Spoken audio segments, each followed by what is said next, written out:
প্রতিদ্বন্দ্বিতা যত বেশি হয় জয়ের প্রেরণা তত বেশি যায়। বিসমিল্লাহির রহমানির রহিম। আসন্ন ষষ্ঠ উপজেলা পরিষদ নির্বাচন 2024 21শে মে নির্বাচনকে সামনে রেখে আজকের এই বালুরঘাট গণসংযোগ ও পথসভার সম্মানিত সভাপতি জনাব হারুন মেম্বার সাহেব, আমাদের মধ্যে উপস্থিত আছেন ফটিকছড়ি উপজেলা থেকে যিনি প্রথম নির্বাচিত উপজেলার চেয়ারম্যান এবং সকল চেয়ারম্যান বলা যায়, ফটিকছড়ি মাটি ও মানুষের বন্ধু জনাব আলহাজ মজিবুল হক চৌধুরী সাহেব। আমাদের মধ্যে উপস্থিত আছেন ধর্মপুরের সাবেক চেয়ারম্যান জনাব কাইম সাহেব।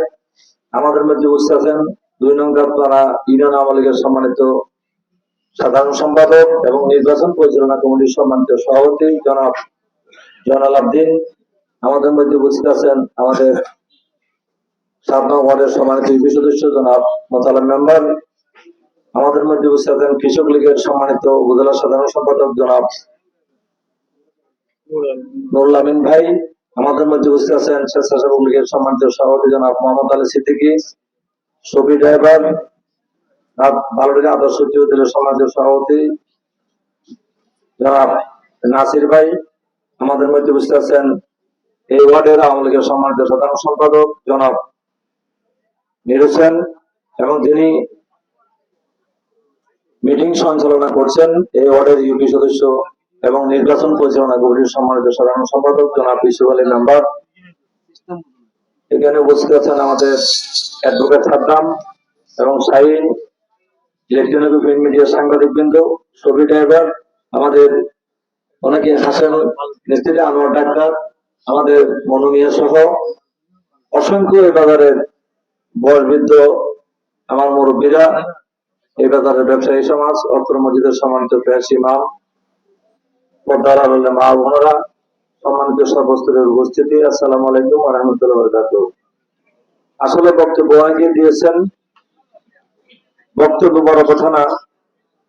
আমরা 13 বছর 3 বার আমাকে নির্বাচিত করেছেন এই বালুরঘাট থেকে সর্বোচ্চ ভোট দিয়ে। দীর্ঘ 13টি বছর আপনাদের সেবায় নিয়োজিত ছিলাম। জানি না কতটুকু করতে পেরেছি, তবে সাধ্য মতো চেষ্টা করেছি পরিবারকে সময় না দিয়ে আমার এলাকার ইউনিয়নের জনগণকে সময় দেওয়া। সবচেয়ে প্রায়োরিটি আমি 1 নম্বর বালুরঘাটে দিয়েছি যে শফিকুল ইসলাম মেম্বার ও সরকার যারা মৃত্যুবরণ করেছেন তাদেরকে আজকে আমি স্মরণ করছি।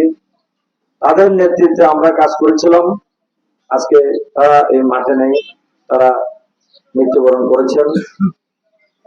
শফি মেম্বার সাহেব থাকলে আজকে আমাদের এখানে আমার মনে আসতে হতো না। যাই হোক, ওনার আত্মার মাগফিরাত কামনা করছি। এখান থেকে যাওয়ার পরে সমালোচনা শুরু হবে, আলোচনা সমালোচনা। যারা কাজ করে না তাদের কোনো সমালোচনা নেই। কালকে মিটিং এ কত লোক হয়েছে, আজকে কত লোক হয়েছে, ওখান থেকে যারা আছে তারা না বক্তৃতা দিয়ে চলে গেছে। এখানে তো লোক সবাই দোকানে বসা ছিল, কেউ যায় নাই। আমি বলবো যারা মিটিং এর আয়োজন করেছেন তারা 4টে 5টা চেয়ারও দেয় নাই, মানুষ আসবে কোথেকে। তারপরে বলবো মাইকের আওয়াজ যতটুকু যাচ্ছে, আমাদের এখানে ওষুধ বিক্রি করতে আসে নাই যে লোকজন কম হলে আমার ওষুধ বিক্রি কম হবে। মাইকের আওয়াজ তো শুনতে পাচ্ছেন বাজারের ব্যবসায়ী, কিন্তু রাস্তা দেখছেন, রাস্তা যদি বৃষ্টি না হতো এই সপ্তাহে কার্পেটিং হয়ে যেত দিলজলি পর্যন্ত। আরো যে সমস্ত রাস্তা আছে তো ব্রিজ কালভার্ট আছে, সেগুলো আমরা এমপি মহোদয়কে আজকেও দিয়েছি আমাদের উপজেলা চেয়ারম্যানের মাধ্যমে। উন্নয়ন আমি করতে পারলে আমার ভালো লাগে। আমাদের এমপি মহোদয় নতুন এমপি হওয়ার পরে 5 নম্বর ওয়ার্ডে 7টা ব্রিজ একসাথে হচ্ছে, ব্রিজ কালভার্ট বিএডিসি থেকে। আরো 13টা ব্রিজের তালিকা আমি দিয়েছি, রাস্তাঘাটের তালিকা দিয়েছি। আমরা ইনশাল্লাহ আরো 2 বছর আছি। আপনাদের কাছে তাড়াতাড়ি আসতে হবে ভোটের জন্য, আমি যদি আগামী নির্বাচন করি। আর না মরলে আরো 2 বছর আছি। আমাকে আপনারা ধরতে পারবেন যে চেয়ারম্যান সাহেব বড় গলায় কথা বলে গেছেন, ইজানটাকে পাস করালে এই করবেন, ওই করবেন, সেই করবেন না। আমি কিচ্ছু করবো না। আমি বলবো আমি করে দেবো। আমার উপর আস্থা রাখেন, আমার উপর বিশ্বাস রাখেন। আগামী 21শে মে সকাল 8টা থেকে বিকাল 4টা পর্যন্ত ইরান ভাই একজন পরিচ্ছন্ন রাজনীতিবিদ, উনি জেলা আওয়ামী লীগের সম্মানিত সদস্য আছেন এবং দীর্ঘদিন 7টা উপজেলার উনি সভাপতি ছিলেন ছাত্রলীগের। একজন পরিচ্ছন্ন রাজনীতিবিদ, টাকার কোনো লোভ নাই। একজন উত্তরজেলা ছাত্রলীগের সভাপতি যদি থাকে দীর্ঘদিন, তারা কোটি কোটি টাকার মালিক হয়ে যেত। আজকে নির্বাচন করার মতোই ইরান ভাইয়ের কাছে টাকা নেই। একজন সজ্জন ব্যক্তি, ভালো ব্যক্তি এবং অত্যন্ত মার্জিত ভাষায় কথা বলে, উনি কাউকে আক্রমণ করে না। আমি দেখেছি ওনার বক্তব্য শুনেছি, এই পর্যন্ত আপনারা ওনার বক্তব্য শুনেছেন। আজকে মোস্তফার এখানে রফিক সাহেবের ভোট খুঁজেছেন, উনি রফিক সাহেবের সাথে অনেকবার এসেছেন, আমাদের বর্তমান এমপির সাথে এসেছেন। দীর্ঘ 20টি বছর বিভিন্ন নেতার জন্য ধারাবাহিক ভোটের জন্য ঘুরেছেন। আজকে শেষ বয়সে এসে 40 বছর যখন পদার্পণ করেছেন, উনি উপজেলার চেয়ারম্যান পদে নিজের জন্য ভোট চাইতে এসেছেন। দীর্ঘ 40 বছর উনি নিজের জন্য কিছুই চান নাই, একটি একটি ভোট প্রার্থনা করছে। আমিও সংগত কারণে, রাষ্ট্রীয় কারণে, জেনে শুনে বুঝে কে উপজেলার চেয়ারম্যান হলে কার থেকে কাজ বেশি আনতে পারবো, আপনারা যদি মনে করেন যে না অন্য প্রার্থী যিনি আছেন তার থেকে আমার জানালাম চেয়ারম্যান মেম্বার মজুরের সাথে কিছু দরকার নেই, আমরা সব নিয়ে আসবো এখানে। আমরা আগামী ভোটের পরে 3 মাসের মধ্যে আমরা করে দেবো, যে এই কি বলে হেলিকপ্টারের, এটা কি এয়ারপোর্ট করে দেবো, এয়ারলাইন করে দেবো, সাইডলাইন করে দেবো, এগুলো আমরা বলবো না। সাইডলাইন তো অটোমেটিক করছে।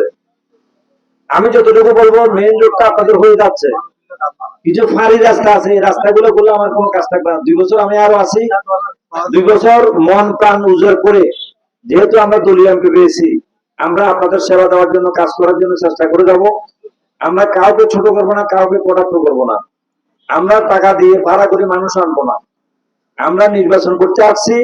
অনেকেই বলে এখানে নির্বাচন দক্ষিণ অঞ্চলে ভোট কাটিয়ে নেবে, সুষ্ঠু নির্বাচন হবে না, ওনার সাথে যে ছেলেগুলো আছে উচ্ছৃঙ্খল। হ্যাঁ, আমি বলি বড় দলে এটা খুব বিক্ষোভ থাকতে পারে, মনপূর্ণ থাকতে পারে। আপনি এক ঘরে ভাই ভাই মিল নেই, সুতরাং এত বড় একটা দল চালাতে গিয়ে একটু সুবিধা অসুবিধা হতে পারে, এটাকে বিক্ষিপ্ত বিচ্ছিন্ন ঘটনাও করতে পারে, এটাকে বড় করে দেখার কোনো সুযোগ নেই। আমরা স্বামী স্ত্রী ঝগড়া হয়, সুতরাং এগুলো না বুঝে না শুনে, কান কথা না শুনে ফেয়ার এবং ফ্রি ক্রেডিটেবল একটি নির্বাচন মাননীয় প্রধানমন্ত্রী ইলেকশন কমিশনার উপহার দেবেন, এবং সুষ্ঠু অবাধ নিরপেক্ষ নির্বাচনের মাধ্যমে ইরান ভাই যদি নির্বাচিত হয়, তাহলে আমরা আলহামদুলিল্লাহ, না হলেও আপনাদের উপর কোনো দোষ চাপাবো না। আমি জানি এই বালুডিলে আমি সর্বোচ্চ ভোট পেয়েছি, এই বালুডিলার ভোটে আমি এইবার নির্বাচিত হয়েছি। এই বালুডিলার মানুষ যদি বেশি ভোট আমাকে না দিতেন, তাহলে আমি ওইদিকে অনেক কম ভোট পেয়েছি। সুতরাং এই বালুডিলার মানুষ যেরকম 1 নম্বর ওয়ার্ডে 1 নম্বর, বালুডিলার মানুষের প্রতি আমার আস্থা, বিশ্বাস সবকিছু আছে। আমি বিশ্বাস করবো মনে প্রাণে, যেখানে দাঁড়ার চেয়ারম্যান সাহেব এসেছে, আমি জানি আমাদের কিছু কিছু লোক অতি ভক্ত, আমাদের কঠিন ভক্ত, আমাদের জন্য যান জীবন দেওয়ার জন্য প্রস্তুত, তারা আজকে অন্য প্রার্থীর পক্ষে কাজ করছেন। আমি তাদেরকে দোষারোপ করবো না। আপনারা বিভিন্ন ভাবে আমাকে প্রশ্নবিদ্ধ করেছেন জাতীয় নির্বাচনে, যে চেয়ারম্যান সাহেব আগে কিছু বলে নাই, আমরা উত্তর বুঝে থেকে একটু ঝুঁকে গেছি, এখন কেমনে আমরা আসবো। এই জন্য এবারে আগে ভাগে নেমে গিয়েছি, ফেসবুকে লাইভ দিয়েছি, যাতে এই কথাটা বলতে না পারেন। সুতরাং আমার উপর যদি বিশ্বাস আস্থা আপনাদের থাকে, তো আপনারা চেয়ারম্যান উন্নয়ন করতে পারবে। ইরান ভাই চেয়ারম্যান হয় নাই, তখনও উন্নয়ন করেছি। ইরান ভাই চেয়ারম্যান হলে আমি ব্যর্থহীন ভাষায় বলবো, ফাঁস করে দেওয়ার দায়িত্ব আপনাদের, উন্নয়ন আনার দায়িত্ব আমার। উন্নয়ন কিভাবে আনতে হয় সেটা আমার খুব ভালো করে জানা আছে। একটা নতুন মানুষকে যদি আপনি গাড়িতে উঠে দেন, সে গাড়ি চালাতে পারবো না। দীর্ঘ 13 বছরের অভিজ্ঞতা ইনশাল্লাহ কাজে লাগাবো। ইরান ভাইয়ের শক্ত নরম যেভাবে কথা বলতে হয়, উন্নয়ন আদায় করব। এমপি মহোদয় আছেন, ওনার থেকে উন্নয়ন আদায় করব। সবচেয়ে বেশি কাজ দাঁত করা দিতে হবে এমপি সাহেব, এবং সবচেয়ে বেশি ভোট দাঁত করা দিয়েছেন। দাঁত করা মানে আমাদের 9টি ওয়ার্ডে পাস করেছেন। সুতরাং আমি আশা করব, আপনাদের সাথে বিনয়ের সাথে অনুরোধ করব, আগামী 21 তারিখ সারাদিন আনারসে ভোট দিন, ইরান ভাইকে ভোট দিন। ইরান ভাইকে ভোট দিলে জনস্বার্থে, উন্নয়নের স্বার্থে আমি ইরান ভাইয়ের পক্ষে মাঠে নেমেছি। অন্য কোনো নাজিম ভাইয়ের সাথে আমার শত্রুতা নিয়ে নাই। নাজিম ভাই আমাকে উপজেলার পোর্টফোলিওতে নিয়েছেন, তারপরে আমি মনে করছি নিজের চিন্তা চেতনা থেকে আমার বিবেককে প্রশ্ন করেছি, ইরান ভাই যদি উপজেলার চেয়ারম্যান হয়, ওনার থেকে আমি বেশি দাবি দেওয়া আদায় করতে পারবো বলে আমি দৃঢ়ভাবে বিশ্বাস করি। সুতরাং আপনারা কোনো বিভ্রান্তি না হয়ে, ভুল পথে না গিয়ে, আমার কথাগুলো বালিশের নিচে, বালিশের উপরে মাথা রেখে ঘুম দেওয়ার সময় চিন্তা করবেন যে চেয়ারম্যান সাহেব এই কথাগুলো বলেছেন, এটা সঠিক কিনা। এটা যদি সঠিক হয়, আগামী 21 তারিখে একটি একটি ভোট আনারস প্রতীকে দিয়ে বিপুল করে আমরা ইরান ভাইকে জিতিয়ে আনবো ইনশাল্লাহ। সবাই ভোট দিয়ে দিবেন এই প্রত্যাশা রেখে, কোনো কান কথা শুনবেন না। অনেকে অনেক প্রার্থীর পক্ষে কাজ করছেন, এরাও আবার নির্বাচন আসলে আমার পক্ষে কাজ করবে ইনশাল্লাহ। আগামীতে 22 তারিখ থেকে আমরা আবার এক হয়ে যাব। যে চেয়ারম্যান হোক 22 তারিখ থেকে আমরা এক হবো। এখানে তরমুজের লোক অনেক আছে, তরমুজের কাজ করেছেন। আমরা কোনো তরমুজের লোকের ক্ষতি করি নাই, হুমকি তমকি দিয়ে নেই। বাংলাদেশের স্বাধীনতা দিয়েছেন আমাদের মাননীয় প্রধানমন্ত্রী, এবার প্রতীক দেন নাই। যে যার ইচ্ছা মতো কাজ করতে পারবেন, কোনো শোকেস খাবেন না। আপনি বিবেককে প্রশ্ন করবেন যে চেয়ারম্যান সাহেব মজিবুর চৌধুরী জামাল ভাই যে কথাগুলো বলেছেন, এই কথাগুলো আদতে কতটুকু সত্য। এই যে জিলতলি দিয়ে আজকে আবার আমরা বান্দরবাড়া গিয়েছিলাম, যে রাস্তা ম্যাকাডাম হয়ে গেছে, এটা ম্যাকাডাম হয়ে গেছে, কার্পেটিং শুরু হবে।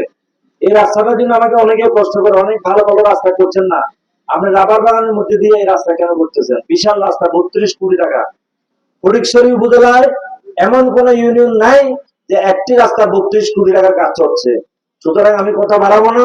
উন্নয়নের স্বার্থে, রাস্তার স্বার্থে, ব্রিজ কালভারের স্বার্থে, শান্তি সুখের স্বার্থে আমাদের মনোনীত, জনগণের মনোনীত, ছাত্রলীগের মনোনীত, আওয়ামী লীগের মনোনীত, সর্বস্তরের মানুষের মনোনীত আমাদের ইরান ভাইকে একটি একটি ভোট 21 তারিখে দিয়ে জয়যুক্ত করবেন, সে প্রত্যাশা রেখে আমার বক্তব্য শেষ করছি। জয় বাংলা, জয় বঙ্গবন্ধু। আসসালামু আলাইকুম।